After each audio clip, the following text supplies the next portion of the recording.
Assalamualaikum warahmatullahi wabarakatuh. Hello ladies and gentlemen, my name is Fauzi Abdullah.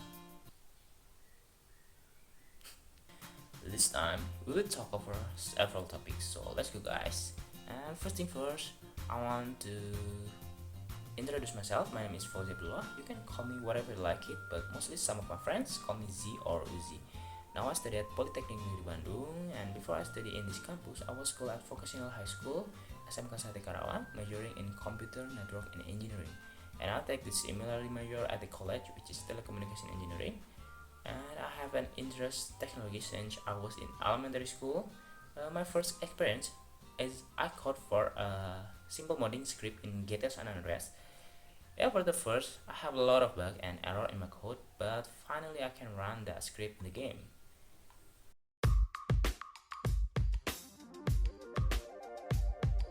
For describing people, I want to describe Ibn al-Haytham. It's a scientist and mathematician.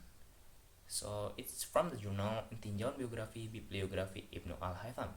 It's by Yusuf Muhammad Ishaq and Muhammad Daud. Ibn al-Haytham is better known as scientist and mathematician until today. Ibn al-Haytham is a prominent figure in science and mathematics. Actually, Ibn al-Haytham is a Muslim philosopher who produced works in a spectrum scientific field. The only work that Ibn al-Haytham discussing philosophy is still available today, namely the Kitab Tamarah al-Hikmah, which strengthens the evidence he was not only a scientist and mathematician but also a philosopher.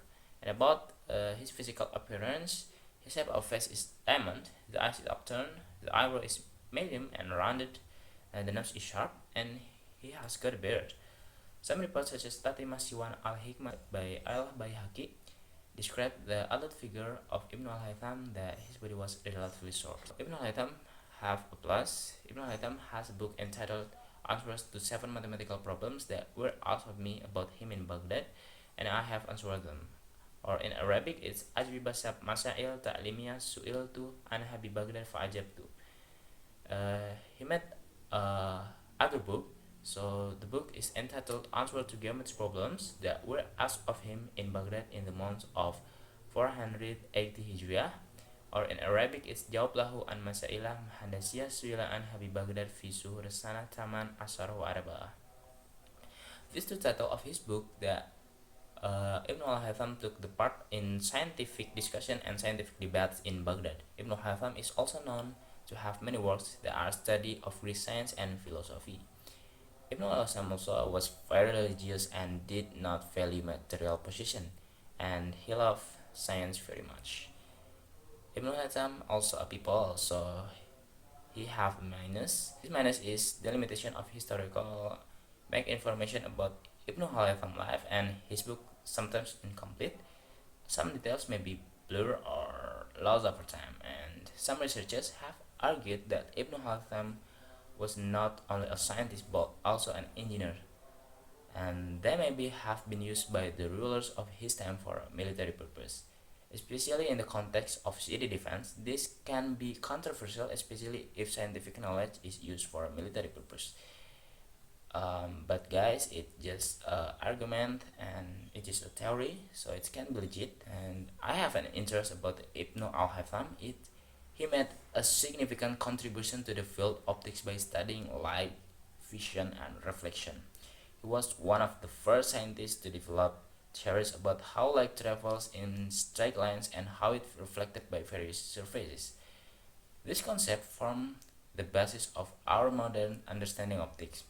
In addition to being a scientist, Ibn al-Haytham was also a philosopher. His thinking philosophical question about the universe, knowledge, and epistemology. His work bridged the gap between the science and philosophy in the Islamic culture. Ibn al-Haytham is a fascinating and influential figure in the history of science and philosophy. His contribution to optics, the scientific methods, and philosophical thinking have had a significant impact on the advancement of human knowledge.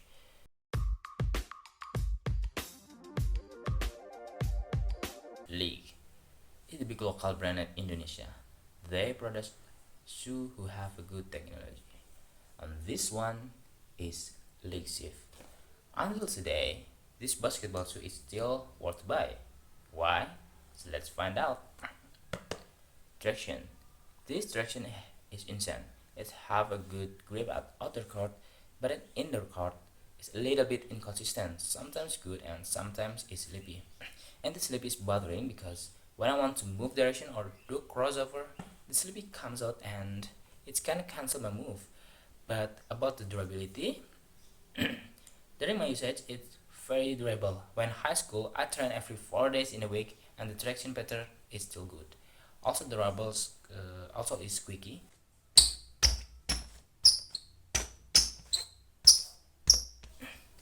Heel to the transition also is smooth. The heel part is rounded. The toe is rounded too, and the outsole is not flat. So torsional support is not make this shoe hard to flex. So if you want to play a heel, it can support your play style. Cushion. The cushion is soft, and at the forefoot is thinning, and at the heel it's sticky. So you have a good court feel, and the sticky heel, it can protect your feet. It's still the best cushioning if we compare with other local shoe brand.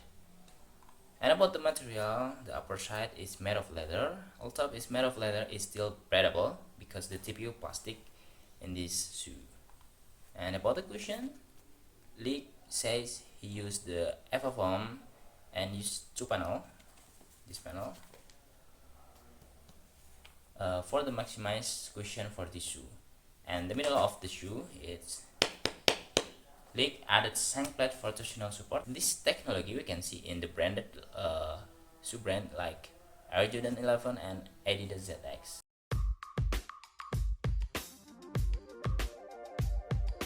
I'm born in Karawang, but my hometown is Lampung because my parents is come from there. Lampung is a big province and located at Sumatra Island. Precisely, it's at the very end of South Sumatra.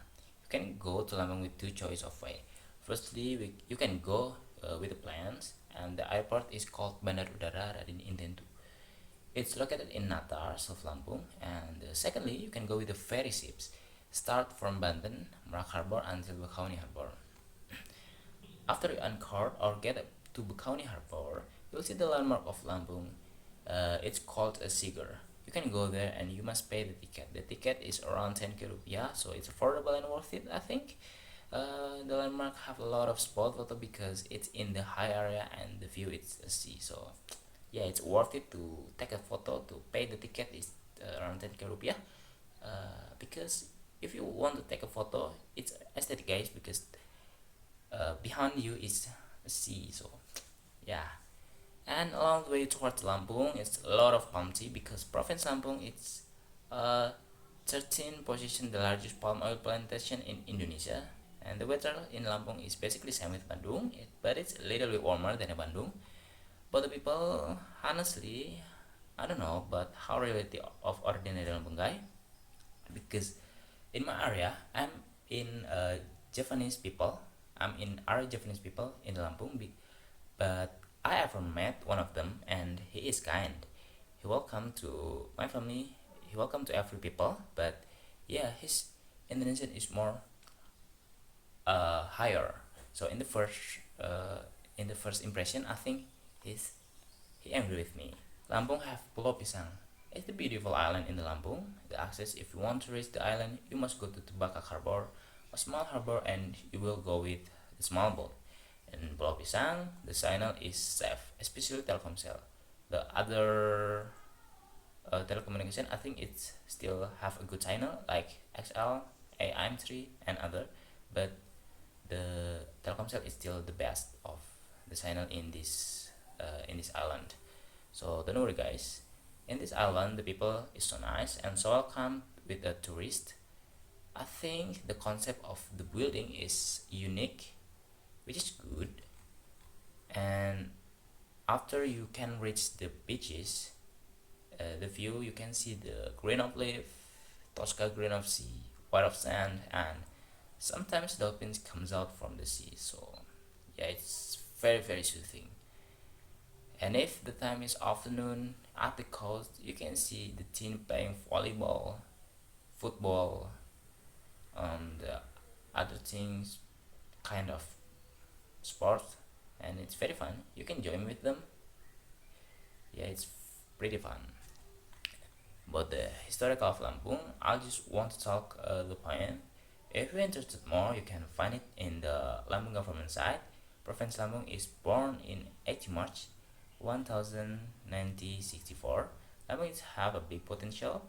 So in Fauzi era, Lampung never despite the Dutch street, and after the lot of tragedy, Dutch invaded Lampung and started planting tobacco, coffee, rubber, and palm.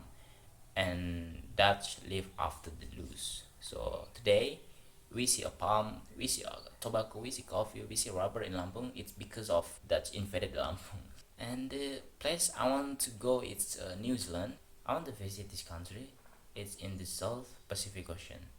New Zealand is a land of great contrast and diversity. Active volcanoes, spectacular caves, deep glacial lakes, flattened valleys, dazzling fjords, long sandy beaches, and the spectacular snow-capped peaks of the Southern Alps. If I really can't reach this country, I want to live in this country because quality of life in the New Zealand is family friendly and the environment of work is also good. And the top of my mind, if I go to the New Zealand is Queenstown. At there, so many attractions we could do. I really wanna try skydive at Amazon Skydive, even I'm not capable at skydiving. You can chilling out or hang out too, and maybe you'll be confused because so many amazing places at Queenstown. But my preference, I'd be like to walk around Jardine Park and get some cup of coffee and chilling out there. The weather in New Zealand is cool, but not too cool. It's around 10 until 15 degrees Celsius. The quality of air is good, it's fresh. The landmark in New Zealand is Sky Tower. It's located at Auckland. The Sky Tower has two tall at 328 meters as an icon of Auckland skyline for over 20 years. It's an exciting hub of adrenaline activity, superb dining, breathtaking views. The Sky Tower is a remarkable piece of architecture. The views of Auckland are absolutely stunning, absolutely amazing, and no photo or video can replicate.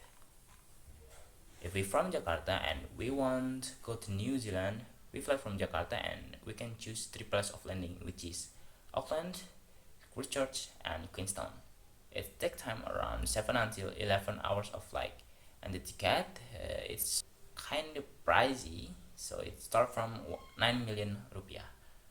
But guys, honestly, in New Zealand it has more airport you can choose, but it's too far from Jakarta, so I think it's not strategic. But if you want to reach that place, yeah, it's worth it. So I think enough guys for my topics. Thank you for listening. Wassalamualaikum warahmatullahi wabarakatuh. Bye bye.